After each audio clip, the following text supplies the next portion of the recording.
예, 오늘 아침에 일어나서 하늘을 보고 저절로 웃음이 나온 사람들 많이 있죠. 여기 와가지고 잔디를 밟으면서 뭐 찬양을 한 사람도 있지만 뭐 콧소리로 노래를 한 사람들도 있으리라 생각합니다. 비가 오지 않아서 좋죠. 그렇죠. 노니까 좋다라고 생각할 수도 있고요. 바베큐 고기를 먹을 수 있다. 그래서 뭐 좋은 것도 있죠. 또 늘 일만 하다 보니까는 오피스에 있다가 밖에 나와서 이러한 마음이 좀 여유로워지는 거 정말 행복하다고 생각을 합니다. 자, 그러면 만약에 우리가 놀지 못할 때는, 오피스에서 일할 때는 계속 인상 쓰면서 이렇게 살아가나요? 그러면 안 되죠. 그러면 안 되고, 오피스에 있어도 아니면 우리가 밖에 나오지 못해도 또 심지어는 아프다 할지라도 행복할 수 있고 기뻐할 수 있으면 참 좋겠다 싶습니다. 오늘 본문을 보면은 시편 100편인데 시인이 찬양을 하고 있는데 그 이유가 무엇인지 우리가 이해할 필요가 있어요. 이 시인은 왜 찬양을 하는지. 일반적으로 시편이라고 하면은 시들의 모임이라고 생각을 하죠. 포임스라고 하죠. 150편의 시들을 모아놓은 뭐 컬렉션이라고 생각할 수가 있는데 히브리 말로는 이게 노래예요. 현악기를 막 연주하면서 그 반주에 맞춘 노래를 시라고 얘기를 하거든요. 그래서 여기 나온 시들은 모두 다 옛날에는 예배 때, 제사 드릴 때 찬양을 했던 곡들이라는 것을 알 수가 있습니다. 본문 시작하면서 여호와께 즐거운 찬송을 부를지어다 라는 거 말 그대로 이렇게 사람들한테 권면하는 거기도 하지만 실제로 찬양을 했던 거예요. 근데 이것은 이제 영어로 번역할 때 shout for joy 하는데 이건 어떤 때 소리를 지른 거냐면 왕이 전쟁에서 돌아올 때 싸움이 있었어요. 그래서 왕이 군대를 끌고 나가서 전쟁을 하고 거기서 승리해서 돌아왔을 때 사람들이 우와 우리 왕이 돌아오셨다고 막 소리를 지르는, 소리 질러라 안 지르죠? 소리 질러 예 막 하는 그런 것들이 옛날에 있었다는 얘기. 전쟁에서 이기면서 갖게 되는 그 자유함, 그 평화로움들을 누릴 수가 있기 때문에 그렇습니다. 근데 사실 이러한 기쁨들만이 아니라 우리가 살아가면서 슬픈 감정도 있고 때로는 억울한 감정도 갖고 살아갑니다. 때로는 내가 어떠한 감정을 갖고 있는지도 모르는 경우도 있어요. 근데 사람은 이런 감정을 갖고 있습니다. 사람은 감정을 갖고 있어요. 중요한 것들은 이 다양한 감정들을 어떻게 처리할 것이냐가 문제가 되잖아요. 어떻게 하겠습니까? 하나님께 토로하는 거죠. 지금 시편의 기자가 하나님께 찬양하라고 얘기를 하는 거예요. 권면하는 거예요. 내가 지금 슬퍼하는 감정들, 내가 기뻐하는 감정들, 이것들을 나 혼자만, 나만 억울해서 아니면 나 혼자 좋아서 어찌할 바 모르는 이런 상태가 아니라 하나님께 그것들을 토로하는 거예요. 하나님 감사합니다. 하나님 억울해요. 하나님 어디다가 하소연할 데가 없어요. 만약 이걸 하지 않을 경우에 어떤 일이 벌어지냐면 주변 사람들하고 계속 마찰을 일으킵니다. 왜냐하면 자기가 갖고 있는 그 부정적인 감정들이 쏟아져 나와요. 그렇기 때문에 이 부정적인 감정들이 처리가 안 된 사람들에 있어서는 항상 주변에 문제가 발생합니다. 이것들을 하나님께 쏟아부어야 돼. 그리고 내가 기쁜 감정들, 좋을 때는 입 싹 닫고 아무 소리 하는 게 아니라 행복할 때도 기뻐할 때도 하나님 감사합니다. 정말 이거 주셔서 감사합니다. 이 마음들을 함께 나누는 것들이 필요해요. 심지어는 예수님께서는 십자가에서 마지막 순간에 그 못에 박혀서 죽어가는, 말라가는 그 순간 가운데서도 하나님께 기도하죠. 하나님, 왜 나를 버리셨습니까? 그 고통을, 그 아픔을 하나님께 표시했다는 얘기예요. 근데 여기 시편에 기자가 뭐라고 얘기를 하냐면 온 땅이여 함께 하나님께 부르짖어라 라고 얘기를 하죠. 땅이 말을 해요? 땅이 말하는 거 본 사람 없죠. 이거 시적인 표현이죠. 우리가 성경을 볼 때 이 성경이 어떠한 부분인지 이해할 필요가 있어요. 만약 이걸 이해하지 못한 분들은 어떻게 하냐면 요한계시록을 볼 때 문자적으로 해석을 해요. 이건 묵시록이에요. 묵시록의 특성이 있다는 얘기예요. 그리고 창세기를 읽을 때 이건 과학적인 리포트가 아닌데도 불구하고 과학적인 리포트로서 내가 이해하려고 애를 써요. 다른 것도 마찬가지입니다. 역사서를 볼 때도 전혀 다른 소설로 생각하는 사람들이 있어요. 어떠한 장르인지 이해하면서 우리가 성경을 이해할 필요가 있습니다. 여기서 온 땅이여란 건 뭐냐면 세상을 향해서 외치고 싶은 거예요. 하나님을 찬양하자. 나만 말고 너네들도 우리 이스라엘 사람들만 아니야. 이 종교가 이스라엘 사람들을 위한 것만이 아니라 세상에 있는 모든 민족을 향해서 하나님께서 베푸신 축복이야. 아브라함한테 하나님께서 축복을 하셨을 때 이스라엘 사람들만 한 게 아니죠. 뭐라고 축복하셨습니까? 아브라함의 씨를 통하여서 천하 만민이 복을 받을 것이다 라고 예언하셨죠. 그래서 이스라엘뿐만이 아니라 하나님께서 지으신 모든 사람들을 축복하시겠다는 것들을 우리가 알 수가 있습니다. 이게 하나님의 마음이에요. 하나님께서는 누구든지 축복을 해주고 싶으신 거예요. 그러면서 이 기자가 기쁨으로 여호와를 섬기며 노래하면서 나아가라고 얘기를 합니다. 근데 여기서 딱 걸리는 부분들 혹시 있습니까? 하나님 주셔서 감사합니다. 이거는 익숙한데 여호와를 섬기며 나가자고 얘기를 합니다. 누군가를 섬긴다는 것 사람들의 본성에는 맞지 않아요. 나는 안 섬기려고, 이게 태어난 우리의 본성이에요. 나를 중심으로 다 돌아가, 이게 내 본성이에요. 태어날 때 아무도 안 바뀌어요. 그게 우리 본성이에요. 그런데 여기서 지금 뭐라고 하고 있습니까? 여호와를 섬기며 나아가겠다고 얘기를 하죠. 당시 성전에서 찬양대가 있어서 이 사람들은 하루 종일 찬양을 해요. 또 제사장들은 짐승을 잡아요. 짐승을 잡는 거 굉장히 힘든 일입니다. 지난번에 음식을 도한 기억을 하면은 칼질하는 거 힘들지 않아요? 하루 종일 칼질하고 있으면 하루 종일 황소를 각을 뜨고 있고 하루 종일 짐승이 피를 흘리고 있으면 너무 피곤해요. 근데 어떻게 그것이 일이 안 되고 기쁨이 됩니까? 만약에 내가 억지로 하나님을 찬양하면 되게 힘들어요. 미칠 것 같아요. 예배를 억지로 드리면 이것처럼 짐이 되는 게 없어요. 반면에 내가 사랑한다면 전혀 틀려요. 만약에 한 4km 산책하는 거 어떻습니까? 어떤 분들은 산책하자 그러면 안 돼요 하는 사람들도 있어요. 나는 운동 절대 안 해요. 귀한 밥 먹고 내가 왜 움직여요 하는 사람도 있고, 어떤 사람들은 4km가 아니라 8km를 가도 괜찮아요. 사랑하는 사람하고 연애할 때 몇 시간을 걸어가는지 몰라요. 종로에서, 서울에서 종로에서 저쪽 강동구까지 걸어갔다 왔다 갔다 할 수도 있어요. 사랑하면 그래요. 정상이 아니죠. 그런데 그게 행복해요. 하나님을 사랑하는 가운데 예배를 드릴 때, 하나님을 사랑하면서 섬길 때 이러한 축복이 있다는 얘기예요. 오늘 이러한 것들을 생각하면은 이 특별히 섬긴다는 것들이 우리가 기억할 게 뭐냐면, 내가 섬기는 걸 통해서 다른 사람이 유익을 얻어요. 이게 고귀한 거예요. 우리 아이들은 내가 섬겼기 때문에, 우리 아내하고 같이 아이들이 컸어요. 교회에서 마찬가지로 내가 누군가를 서브할 때 다른 사람이 혜택을 입어요. 근데 이게 우리 주님의 일이에요. 우리가 예수님 주님이라고 고백했는데 그 주님이 이 땅 가운데 오셔서 뭐라고 얘기하셨냐면, 나는 섬김을 받으러 온 게 아니라 섬기러 왔다. 내가 죽을 때까지 섬기러 너네들 왔다. 이렇게 가르쳐 주셨어요. 따라서 내가 섬긴다는 건 어떤 일이 벌어진 거냐면, 철저하게 이기적인 나밖에 모르는 그런 존재가 하나님이신 예수님을 닮아간 증거예요. 내 안에 변화가 일어났다는 얘기예요. 그러한 축복들을 누린다는 거예요. 그런 고상한 일들을 내가 누리면서 살아갈 수 있다는 얘기입니다. 그래서 이것을 로마서에서는 거룩한 산 제사라고 가르쳐주고 있습니다. 우리가 살아가는 삶 가운데, 예배 가운데 이것들이 바로 하나님을 찬양하는 예배가 될 수 있다는 얘기예요. 다른 사람을 섬김으로 인해서. 오늘 예배 가운데, 야외에서 드리는 가운데 여러 가지 일들이 발생할 수 있지만 다른 사람들을 섬기는 것, 그것이 하나님을 찬양하는 수단이 된다는 것들을 기억하시고, 또 우리가 그 가운데 주시는 기쁨들을 누렸으면 참 좋겠습니다. 우리가 하나님을 알아가는 것들이 필요해요. 그 하나님을 지금 3절에 이 시인은 창조주 하나님, 또 구원의 하나님으로 요약하고 있는데, 3절에 여호와가 우리 하나님이신 줄 너희는 알지어다. 여기서 여호와라고 하는 단어를 어떻게 쓰냐면, 영어 성경은 번역을 다 대문자로 쓰죠. 로드로. 왜 다 대문자로 쓰냐면, 원래 히브리어에서 요드 헤바브 헤라고 하는 이 단어를 번역할 때는 반드시 영문 성경에서는 대문자 로드로 번역해요. 왜냐하면 이건 영어에 없으니까. 이거는 처음에 하나님께서 시내산에서 모세한테 가르쳐준 당신의 이름이에요. 사람들한테 어떻게 설명할까요? 그랬더니 나는 요드 헤바브 헤라, 이렇게 해서 이것을 설명을 하는 겁니다. 그래서 번역을 하면 스스로 계신 분이라고 번역을 합니다.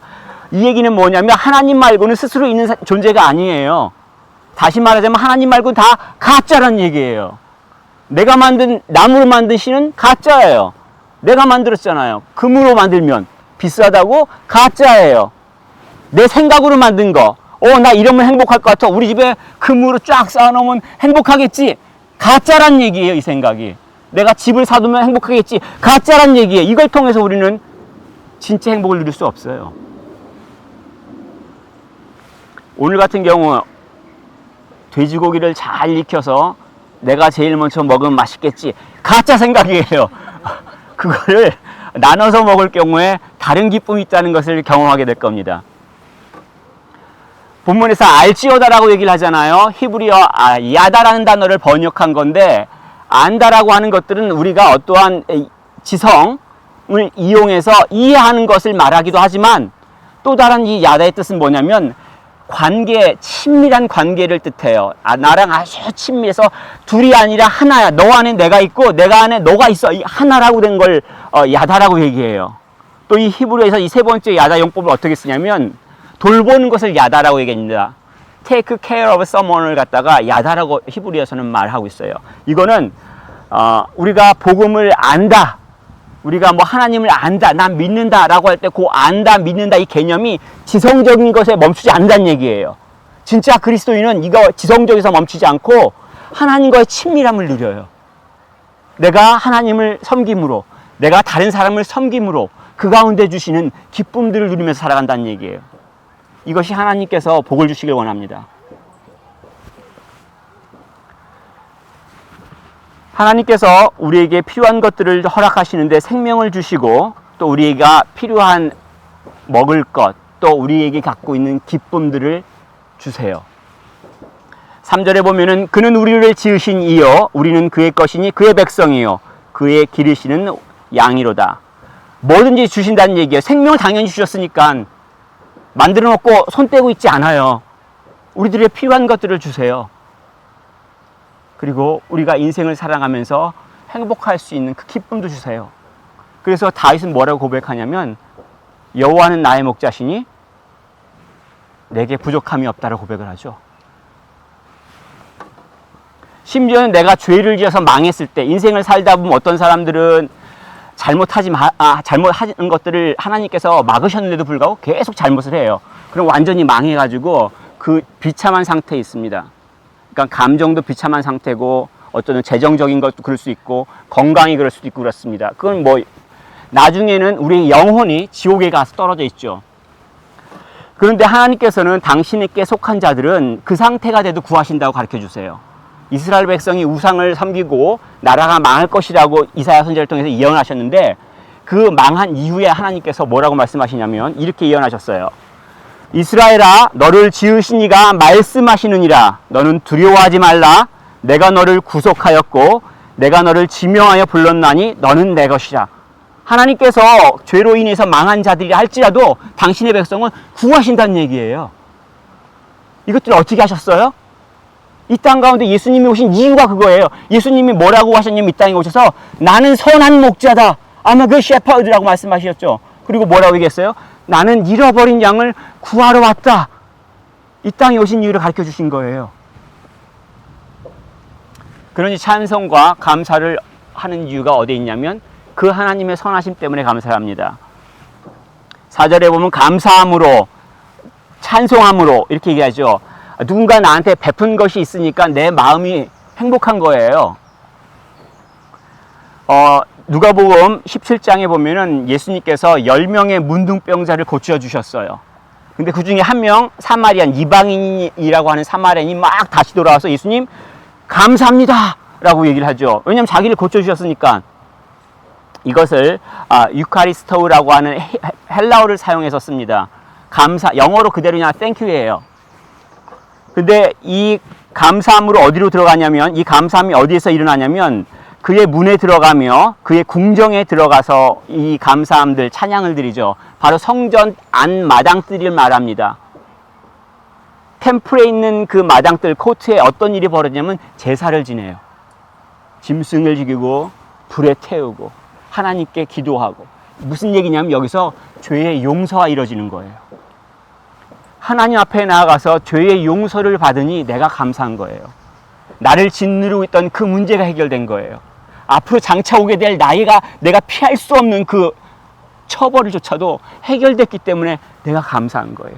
이것이 지금 당장의 문제뿐만이 아니라 영혼의 문제가 해결됐기 때문에 감사한 거란 얘기예요. 그래서 예배 드릴 때 기쁜 거예요. 제사 드릴 때 기쁜 거예요.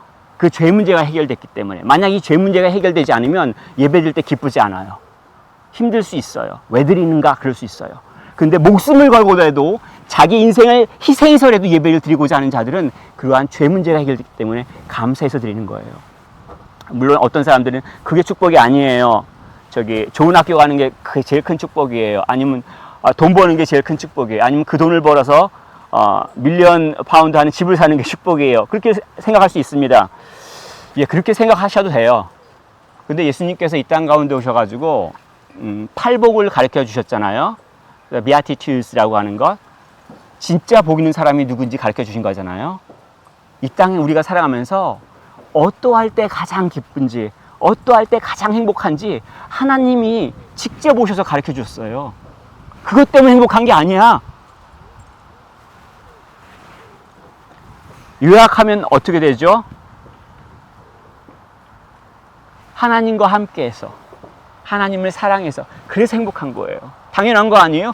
돈이 아니라 돈을 찍어내는 분이 주시면, 함께 하시면, 건강이 아니라 생명을 만드신 분이 함께하면 문제가 해결된다는 얘기예요.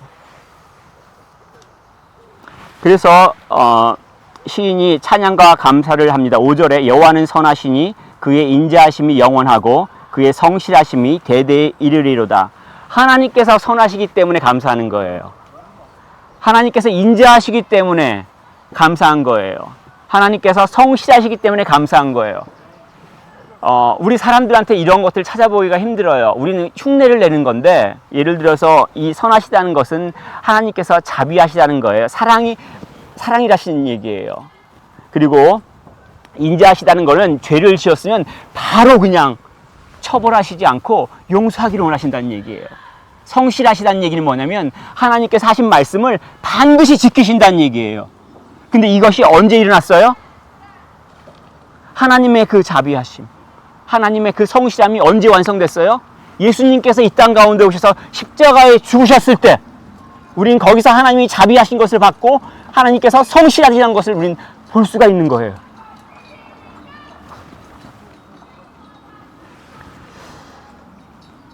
사실은 이 말씀은 원래는 하나님께서 시내 산에서 하신 말씀 중에 하나입니다. 시내 산에서 하나님께서 십계명을 모세한테 주고 모세가 그 십계명을 가지고 내려갔는데 백성들은 뭐라고 있었냐면 황금으로 송아지를 만들어서 우리 하나님이다, 우리 하나님이다, 우리를 구원한 하나님 이러고 있었어요. 그래서 모세가 너무 화가 나가지고 십계명을 너네는 가치가 없는 존재, 너네들은 이런 귀한 말씀이 가치가 없어. 그래서 깨버렸어요. 어떻게 해야 됩니까? 하나님께서 당장 죄를 지은 자를 쳐야죠. 근데 하나님께서 모세를 다시 부르셔가지고 돌판을 또 준비하라고 해서 두 번째 돌판을 주시기 전에 이렇게 말씀하시는 거예요. 여호와께서 그의 앞으로 지나시며 선포하시되 여호와라 여호와라 자비롭고 은혜롭고 노하기를 더디하고 인자와 진실이 많은 하나님이라. 노예를 그냥 구원해 주셨잖아요. 하나님의 말씀을 받을 가치가 없는데도 불구하고 다시 기회를 주시잖아요. 이게 예수님 안에서 이루어졌다는 얘기예요. 어떠한 죄를 지어도 예수님께서 그 죄값을 치르시고, 그렇기 때문에 그 예수님을 믿음으로 하나님께서 그래 넌 괜찮아, 그래 너는 하나님 나라 너 거야, 내가 너와 함께해, 모든 축복을 부어주시는 거죠. 예수님 때문에, 예수님이 하신 것 때문에 그런 거예요. 내가 뭘 해서 그런 게 아니라 예수님이 하신 것 때문에 그걸 다 주신다는 얘기예요.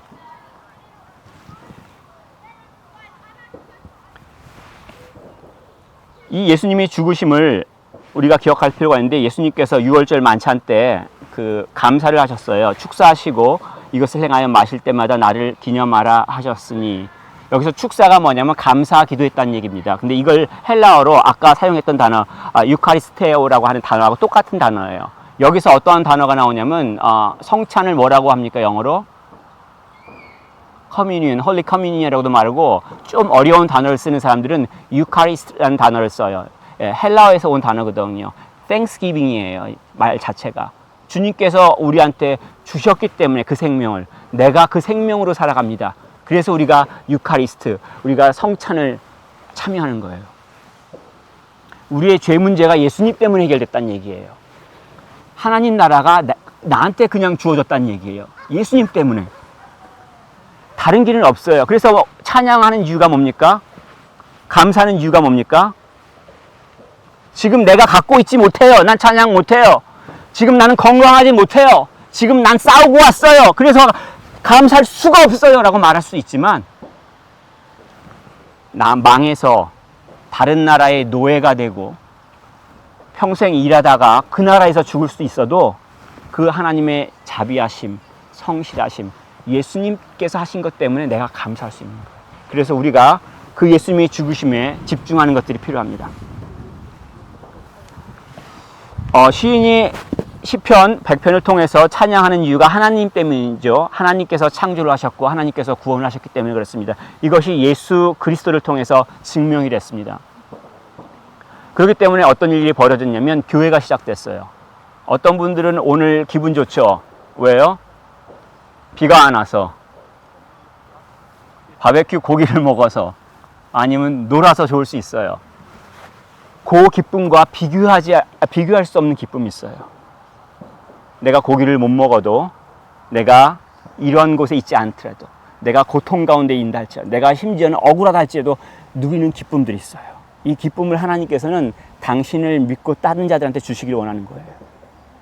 여기 있는 모든 심령들이 오늘 가운데 이러한 기쁨들을 누릴 수 있으면 좋겠습니다. 이 기쁨이 자기의 욕심을 쫓아가면서 누릴 수는 없어요. 우리 주님처럼 섬길 때 이러한 기쁨들을 누릴 수가 있는데, 여기 계신 모든 우리 심령들이 이러한 기쁨 가운데 오늘 하루를 보내기를 축복합니다.